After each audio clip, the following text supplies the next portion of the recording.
vamos lá. Salmo de número 1.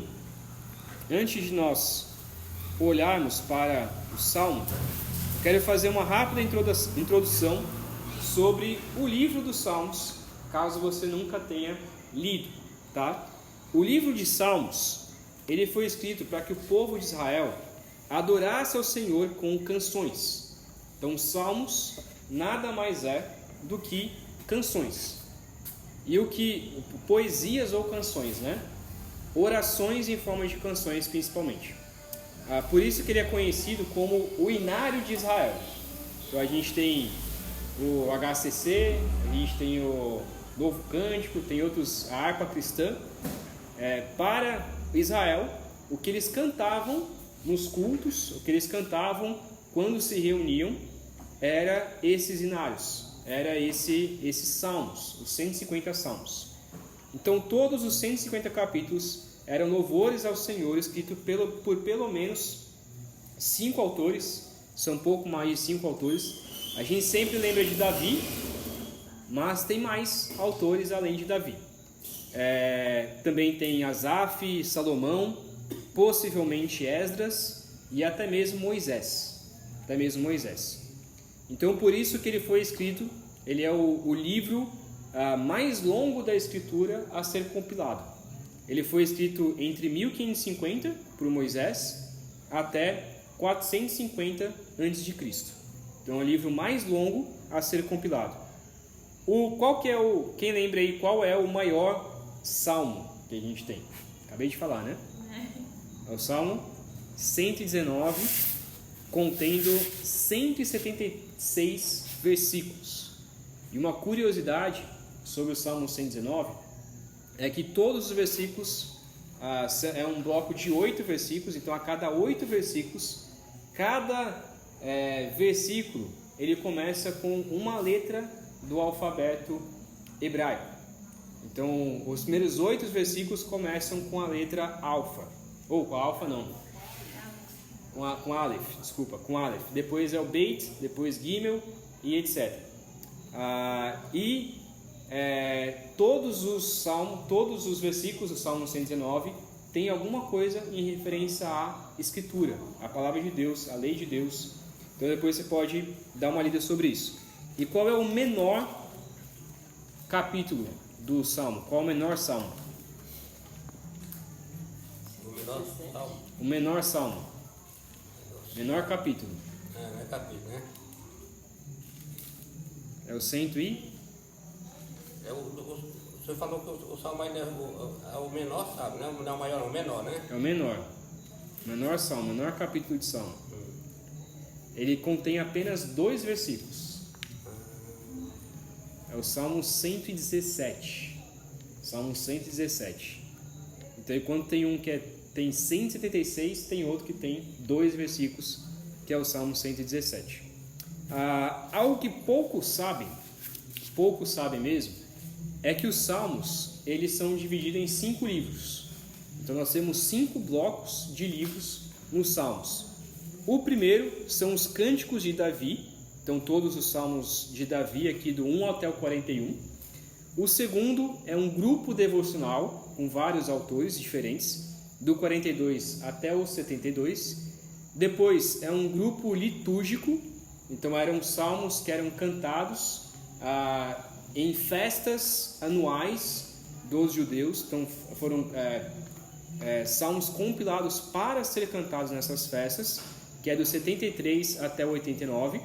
Depois um grupo anônimo, então vários salmos aleatórios, do 90 até o 106. E os salmos escritos mais tarde, então os salmos mais tardios, que são do 107 até o 150. Nessas próximas quartas-feiras, então, a ideia é ver do 1 até o 41, e quem sabe futuramente a gente pode ver o restante. A nossa ideia aqui, principalmente do 1 ao 41, é mostrar o profundo coração de Davi. Então, quanto que Davi ele colocava todo o seu sentimento em situações que ele passava. Então, tem situação de alegria, tem situação de tristeza, tem situação em que ele está próspero, tem situação que ele está passando necessidade. Então é interessante a gente perceber as situações que Davi está passando para que a gente possa orar como ele ora. Então, as nossas quartas-feiras aqui, vai ter vezes que a gente vai orar por coisas boas que Deus tem feito em nossas vidas, e vai ter vezes que a gente vai orar lamentando ao Senhor, colocando nosso coração de lamento ao Senhor.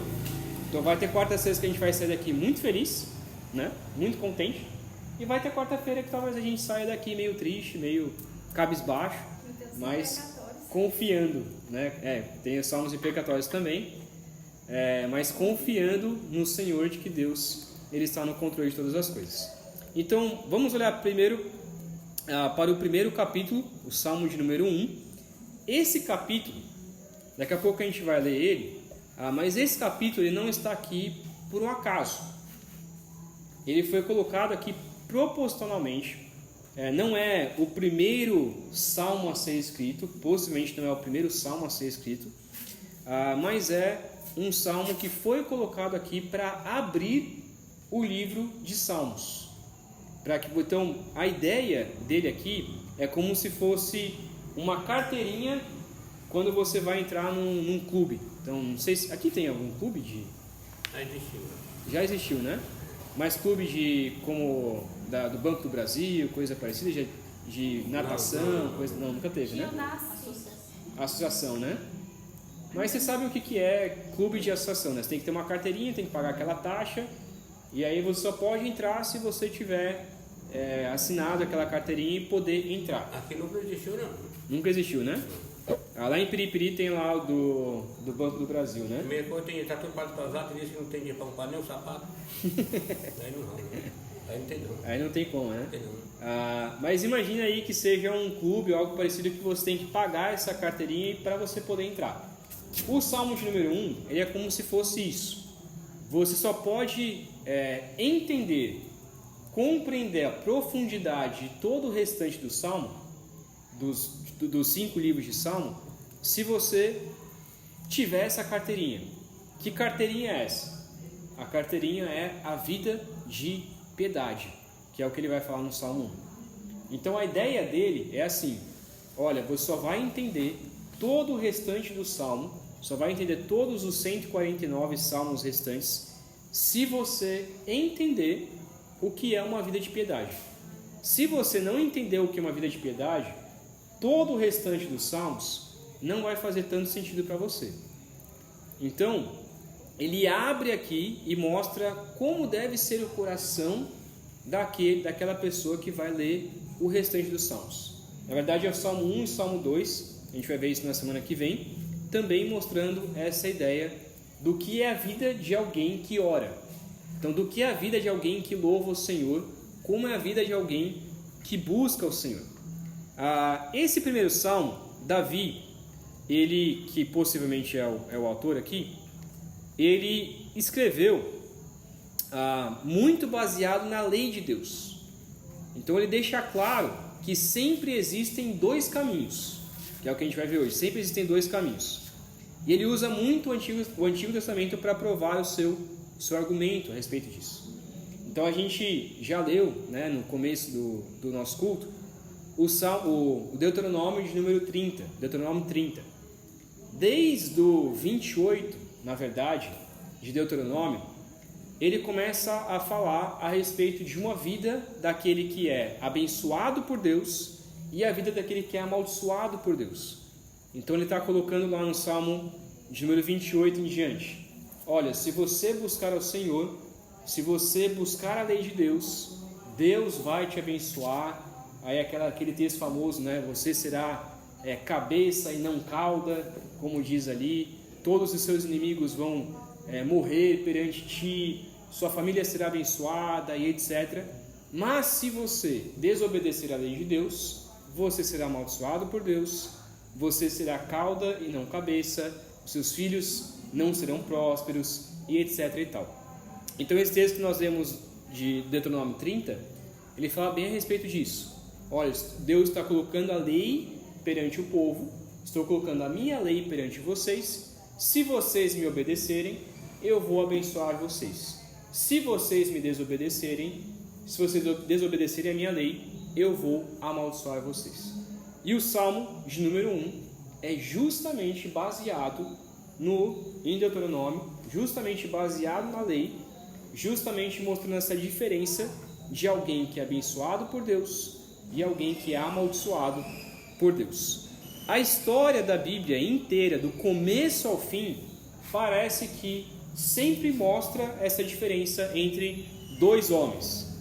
Então, se a gente olhar, por exemplo, primeiro Adão, tem o primeiro Adão, que é o Adão que peca, e lá em Romanos nós temos descrito o último Adão, o segundo Adão, que é Cristo Jesus, aquele que nos liberta dos pecados. Nós temos a diferença entre Caim e Abel. Então Caim buscou o mau caminho e foi amaldiçoado por Deus. Abel foi abençoado. Ismael e Isaac, então a diferença de Ismael e Isaac. Esaú e Jacó, Davi e Saul, e futuramente, Cristo e a diferença do anticristo, ou Cristo e o próprio Satanás. Então você sempre tem esses dois homens, o ímpio e o justo, sempre dois homens, dois caminhos, dois destinos, e Davi entende esse conceito então e aplica isso no seu primeiro salmo. Então vamos ler primeiramente versículos de 1 até o versículo 3 do Salmo 1. Eu vou ler aqui, diz assim: Como é feliz aquele que não segue o conselho dos ímpios, não imita a conduta dos pecadores, nem se assenta na roda dos zombadores. Ao contrário, sua satisfação está na lei de Deus, e nessa lei medita dia e noite. É como árvore plantada à beira de águas correntes, dá fruto no tempo certo, e suas folhas não murcham. Tudo o que ele faz prospera. Vamos dividir então essa parte em 3 pontos, nos 3 versículos, para conseguir entender o que o salmista está colocando aqui. Primeiro, quem é o bem-aventurado ou o feliz? A palavra aqui é o asher, que é o bem-aventurado. Então, o bem-aventurado é aquele, primeiramente, que ele não segue o conselho dos ímpios. Ele não escuta o ímpio, ele não escuta o mundo. Devemos entender, irmãos, que nós estamos no mundo, mas nós não somos do mundo. Jesus vai dizer isso em João 17. Nós estamos no mundo, mas não somos do mundo. Nós devemos ter amizade com pessoas do mundo? Sim, mas devemos nos preocupar com que tipo de amizade é essa que nós temos com as pessoas do mundo. O resultado de uma pessoa que tem muita amizade, que tem parceria com pessoas que não são do mundo, com pessoas que são do mundo, o resultado disso é sempre a ruína.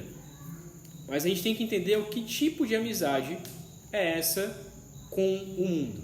Então, uma história bem conhecida é a história, por exemplo, de Ló. Ló é sobrinho de Abraão, na época Abrão, e eles começaram a crescer tanto, a ficar tão rico, que aí Ló chega para Abrão e fala: não tem como a gente continuar junto. Então aí Abrão fala para ele: então você escolhe o lugar que você vai morar e eu vou do lado contrário. O que Ló escolhe? Ló escolhe a cidade grande. Ló escolhe morar em Sodoma e Gomorra. Então ele prefere ir para o caminho errado, prefere ir para um caminho de tentação, ir para viver com o mundo. Enquanto isso, Abraão vai para o outro lado. O que acontece com Ló? Ló perde tudo que ele tem, depois perde a sua esposa, que ela olha para trás ali na destruição de Sodoma e Gomorra, sua cidade é destruída, suas coisas são destruídas, todo o seu dinheiro possivelmente, ali, tudo que ele tinha conquistado em Sodoma e Gomorra é destruído, e depois, futuramente, as suas 2 filhas agem de uma maneira extremamente mundanas, né? As 2 filhas deitam com o próprio pai e engravidam o próprio pai. Então Ló escolheu esse caminho. Abraão, do contrário, escolheu o caminho de viver para a glória de Deus.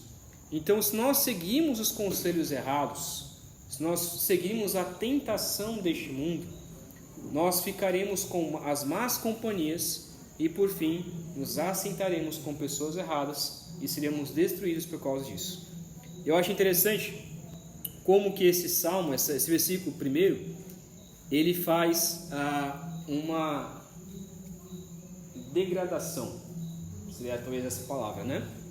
Ele vai indo para cada vez mais fundo. Então, esses 3 passos aqui que ele coloca não são sinônimos. Geralmente a gente lê como sinônimo, né? Mas na realidade é uma degradação.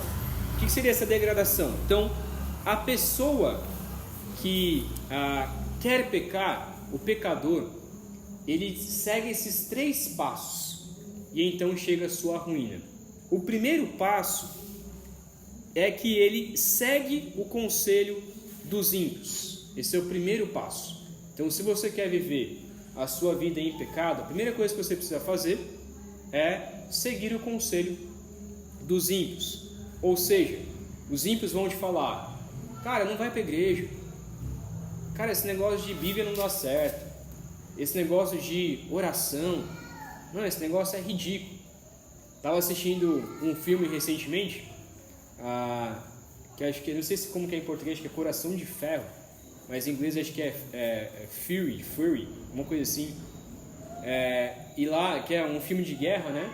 E dentro daquele tanque de guerra, que é com um filme com o Brad Pitt, tem um rapaz lá, um dos que participam lá, que ele, o apelido dele, dentro ali daquele tanque de guerra, é Bíblia. Então o apelido dele é Bíblia, porque o tempo todo ele fica tentando evangelizar aqueles seus colegas, tentando pregar o evangelho para aqueles seus colegas, só que no final ali do filme, ele é um dos que se corrompe e deixa a Bíblia de lado, fica um negócio meio misturado, ele fuma, bebe, mas ao mesmo tempo cita a Bíblia, mas enfim. Mas aquela cena ali dos seus amigos, dos seus colegas o tempo todo, zombando com ele, né? Chamando ele de Bíblia, e é isso que os ímpios fazem. Eles começam a dizer: cara, não faz isso, vem beber com a gente, bora pro carnaval, cara, para que ser fiel à sua esposa, ser fiel ao seu marido, traz sua esposa pelo menos uma vez, cara, veja o que você quiser da sua vida, veja pornografia, faça o que você quiser. Então esse é o conselho dos ímpios. O segundo passo é que você vai começar a imitar a conduta dos pecadores, a imitar a conduta dos seus colegas. Logo você vai começar a pecar assim como eles pecam. Você vai fazer aquilo que eles fazem. Então, se antes você só ouvia, agora você vai começar também a pecar igual eles pecam. E o terceiro passo para arruinar com a sua vida é você se assentar com eles. Então o texto diz, né? E nem se assenta na roda dos zombadores ou dos escarnecedores. A ideia aqui não é uma pessoa que se assenta com os seus amigos não cristãos para evangelizar. Então tem muita gente que lê esse texto e diz assim: tá vendo? Eu não posso passar o Natal com a minha família porque minha família não é cristã. Então eu não posso passar o Natal com eles. Eu não posso ir para o interior do meu avô, porque lá no interior do meu avô eles tocam música que não é do mundo e bebem. Então por isso que eu não posso ir lá para o interior do meu avô. Ok, se isso é um problema para você, se isso vai ser uma tentação para você, então de fato você tem que tomar cuidado. Mas a ideia de se assentar na roda é você concordar com aquilo que eles estão fazendo. É você se assemelhar àquelas pessoas. Então, não tem problema, por exemplo, você entrar em um bar para tomar uma Coca-Cola e aí aproveitar o descanso ali e aí ficar ali na frente daquele bar bebendo a sua Coca-Cola. Ah, mas é um bar. Isso não é o problema. O problema é se todo dia você vai lá para beber uma cervejinha com seus colegas, para jogar um truco ali ou algo parecido, e quem passa na frente sabe muito bem que você está se assemelhando àquelas pessoas. Jesus, por exemplo, ele foi condenado pelos fariseus porque ele se assentou com pecadores e prostitutas. Só que os liberais geralmente diziam assim: tá vendo? Jesus se sentou com as prostitutas, Jesus se sentou com os pecadores, então não tem nada de errado eu viver a vida da forma como eu quero. O problema é que não era Jesus quem buscava, quem se assentava com os pecadores. Eram os pecadores e as prostitutas quem sentavam com Jesus. E há uma diferença nisso. Então há uma diferença entre você estar naquele meio e fazer parte daquele meio, entre você, e a outra diferença é você estar naquele meio, mas você sabe que você não faz parte daquele meio, e as pessoas sabem que você não faz parte daquele meio, as pessoas sabem que você é diferente. Então o justo, ele não se assemelha a essas pessoas. O justo não concorda, não se assenta na roda dos zombadores, dos escarnecedores. E quando ele está sentado nessa roda, todo mundo sabe que ele não está concordando com aquilo. E você está deixando bem claro: eu estou aqui porque eu não tenho como sair daqui, eu faço parte desse trabalho, faço parte dessa faculdade, mas eu não me ajunto a vocês, não sou como vocês. Então Daniel, por exemplo, é o maior exemplo disso, né? Daniel estava em Nabucodonosor, estava na Síria, estava com o rei Nabucodonosor, era um servo de Nabucodonosor, mas ele não concordava com o alimento, não concordava com os sacrifícios, não concordava com a adoração àqueles deuses. Então ele era diferente. Então, o primeiro passo, a primeira vida, né, daquele que é piedoso, é que ele não segue o conselho dos ímpios. Essa introdução foi um pouco mais longa, mas aqui a gente vai um pouco mais rápido a seguir, tá bom? A segunda atitude de quem é piedoso, de quem recebe a felicidade de Deus, é que ele segue o conselho da palavra. Versículo 2 diz: ao contrário, a sua satisfação, o seu prazer está na lei de Deus, e nessa lei medita dia e noite. O único conselho que essa pessoa feliz segue é a palavra de Deus. Por isso é muito importante nós lermos a palavra de Deus, nós meditarmos na palavra de Deus dia e noite, ouvir sermão, ir à igreja, ouvir músicas cristãs boas, porque tem música cristã também que não é tão boa, e a gente adorar o Senhor com boa música também. Existe também não só música cristã, mas a gente pode adorar o Senhor com boas músicas, com músicas que são de qualidade.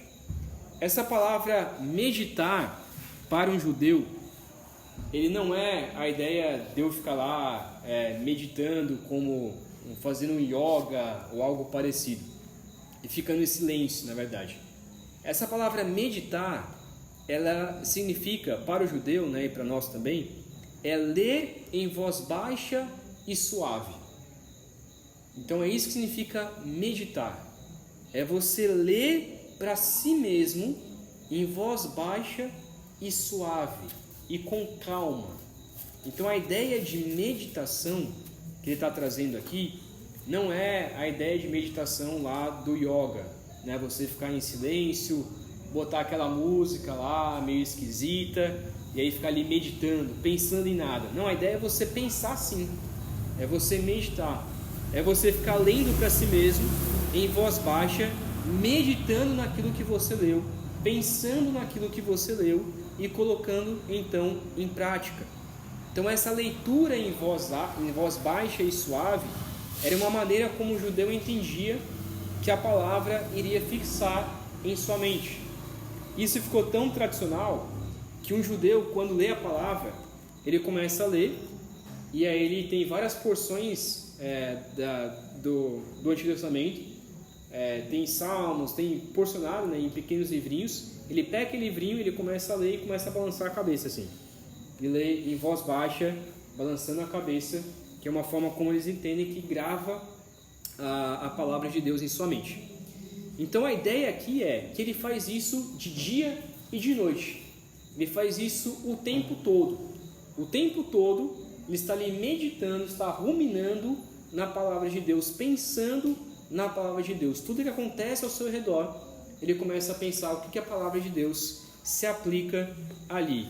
Então e essa palavra meditar, ele está no tempo imperfeito, no presente tempo imperfeito. Ou seja, não é somente ele medita de manhã e medita no final, né? Alguns entendem dessa maneira. Não, por isso que eu tenho que fazer devocional de manhã e tenho que fazer devocional à noite. Nada de errado contra isso.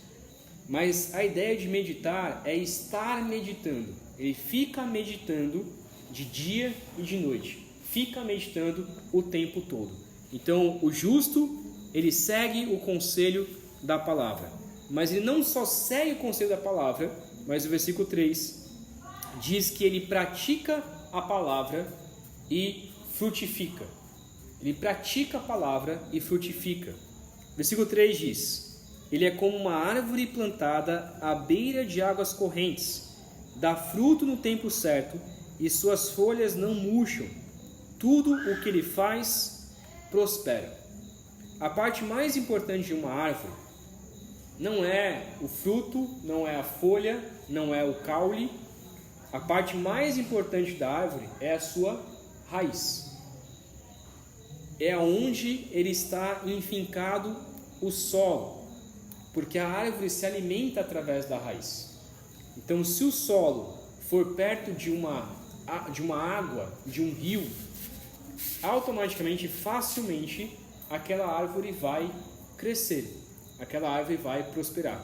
Então, quanto mais perto de um rio uma árvore está, mais rica ela vai ser, mais forte ela vai ser e ela vai ter mais nutrientes.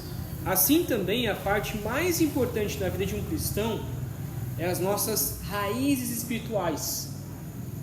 É daquilo que nós nos alimentamos. Então, se nós nos alimentamos da palavra, se nós nos alimentamos da oração, nós permaneceremos firmes em Cristo Jesus. Se a nossa raiz não for profunda, a gente vai facilmente cair, que é o que ele vai falar no versículo 4. Só que o interessante é que nós não somos capazes, como a árvore, de nutrir por si própria. A árvore precisa de algo externo. A árvore precisa de água. A árvore precisa do seu alimento.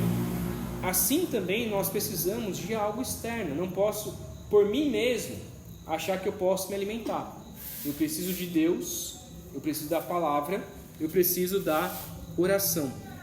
Então, uma das fontes de energia é justamente o que ele está colocando aqui, que é a meditação na palavra de Deus. As árvores, elas podem secar e morrer, mas aquela árvore que permanece se alimentando da palavra de Deus, ela mantém os seus frutos bonitos e a sua folha verde. O que é interessante também é que os frutos aqui se referem às bênçãos que a árvore dá. As bênçãos que a árvore dá. Só que o que é interessante é que um comentarista ele coloca isso, né, de que a árvore não se alimenta do seu fruto. Então isso que é interessante, porque a árvore ela dá o seu fruto, mas ela dá o seu fruto para outro, dá o seu fruto para alimentar outras pessoas. E é isso que esse texto significa, quando ele diz: tudo que ele faz prospera. Tudo que a árvore faz, tudo que o justo faz, prospera. Mas essa prosperidade não é para si mesmo. Essa prosperidade é para abençoar outros. É para abençoar outras pessoas. Então, se nós desejamos as bênçãos de Deus, nós também devemos ser bênçãos para outras pessoas. devemos também ser bênção para outras pessoas. Então essa é a primeira parte, a felicidade dos justos. O que o justo faz? O justo, primeiramente, ele não segue o conselho dos ímpios, ele segue o conselho da palavra e ele pratica a palavra e frutifica. Esse é o justo. Rapidamente então, que a gente já precisa encerrar o nosso tempo aqui, qual é então a infelicidade dos ímpios? O que o ímpio faz? Então, contrário ao justo, o que o ímpio faz? Versículo 4 diz: não é o caso dos ímpios, são como palha que o vento leva. Então, ao contrário dos justos, que são como uma árvore, os ímpios são mortos, são como uma palha, que quando o vento bate, quando uma adversidade chega, ele logo se dispersa, ele logo morre, ele é passageiro. Então, tem dois sentidos aqui, tanto a sua destruição física, porque aquele que busca a impiedade, aquele que vive de maneira ímpia, ele não vive por muito tempo. A gente sabe tantos jovens por aí que morrem com 17, 18, 20 anos porque buscaram o mau caminho. E tanto a sua vida de maneira espiritual. Então tudo o que ele faz, o vento ele leva. Por mais que ele prospere, por mais que ele tenha uma vida boa humanamente falando, mas logo ele vai ser destruído.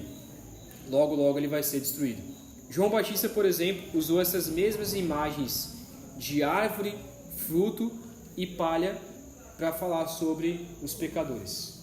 Então ele usa essa mesma ilustração, eles deveriam se arrepender, porque senão Deus viria com um fogo consumidor.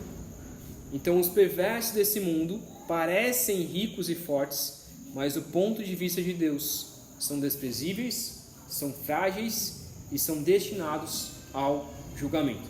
E é por isso que o versículo 5 ele diz que os ímpios, diz assim: por isso os ímpios não resistirão no julgamento, nem os pecadores na comunidade dos justos.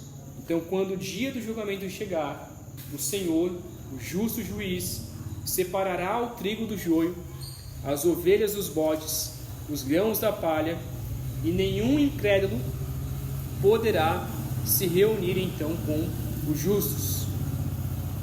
Então não é de admirar também que Jesus ele usou essa mesma ilustração ao dizer que os ímpios serão jogados no lixo, serão jogados no inferno. E a palavra que ele usa lá em Marcos 9 para inferno é bastante semelhante à palavra lixo. Então serão dispersados, serão jogados a esmo. Então a palha ela fica muito próxima do grão, mas no final os dois são separados. O joio é separado do trigo, a palha é levada pelo vento e ela é queimada. E por isso que no versículo 6, então ele traz qual a consequência de Deus. Qual a consequência de Deus? Diz assim: pois o Senhor aprova o caminho dos justos, mas o caminho dos ímpios leva à destruição. Esse salmo, então, ele começa com a ideia de bem-aventurança, ele encerra com o conceito de ser destruído. Os verdadeiros cristãos são abençoados por Deus, recebem a bênção de Deus e podem ser uma bênção a outras pessoas, mas os ímpios são como palha, os ímpios logo se dissolvem, os ímpios logo serão destruídos. O caminho dos ímpios leva à destruição. Eu quero então pensar o que esse salmo tem a ver com oração. O que esse salmo tem a ver com esse momento de oração que nós podemos ter aqui. E eu quero que a gente gaste também esse tempo em oração, orando exatamente sobre isso.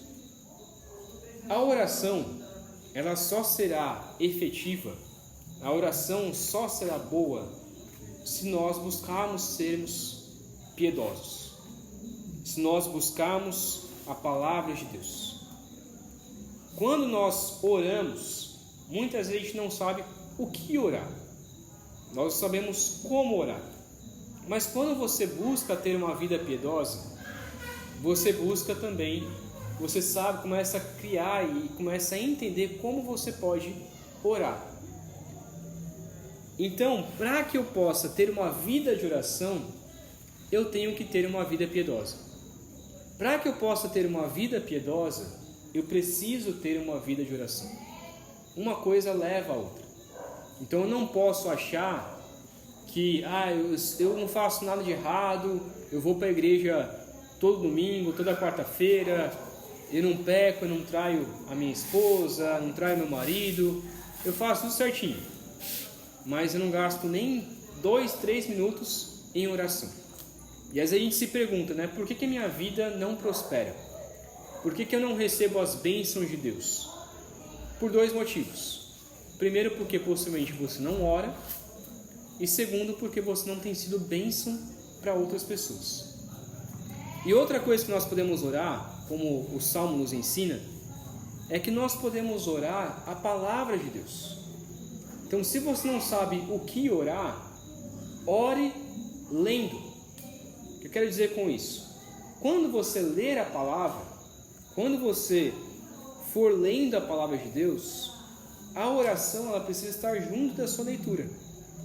Então, quando você lê, você pode ler meditando, em voz baixa, em voz suave, e a cada versículo, a cada capítulo que você lê, você pode fazer uma oração rápida ao Senhor. Deus, sobre isso que eu acabei de ler, me ensine, me ajude a ser assim. Muitas vezes a gente lê por ler, né? A gente lê, acaba a leitura e nem gasta um tempo em oração. Tudo bem, acabei meu tempo de leitura aqui, está tudo bem. Não, eu tenho que ler. Enquanto eu estou lendo a palavra de Deus, eu vou orando, eu vou meditando, eu vou gastando meu tempo ali em oração. Então, o que a gente vai fazer agora nesse momento de oração? Queria que você colocasse seu coração diante de Deus, pedindo, primeiro, para que você seja uma pessoa piedosa, para que você não siga o conselho dos ímpios, para que você siga o conselho da palavra, para que você seja como essa árvore. Então, enquanto você está orando, você pode ler esses versículos novamente, meditando nesses versículos e pedindo ao Senhor exatamente o que tem se colocado nesses versículos. Então, você pode orar: Deus, me ajude a não seguir o conselho dos ímpios, me ajude a não imitar a conduta dos pecadores, me ajude a não me assentar à roda dos escarnecedores. Então vai orando, lendo esse versículo, meditando nesses versículos. E segundo, peça ao Senhor para te ajudar a orar mais, a orar durante o seu dia, a gastar tempo em oração. Gaste esse tempo então de oração, pedindo: Deus, me ajude a orar mais, me ajude a orar mais vezes durante o dia e mais tempo também. Então vamos orar. Eu vou colocar um tempo aqui, e aí você pode orar individual, tá bom? Uma oração individual, colocando esses pedidos diante do Senhor, e assim que você terminar a sua oração, aí eu vou orar, tá bom?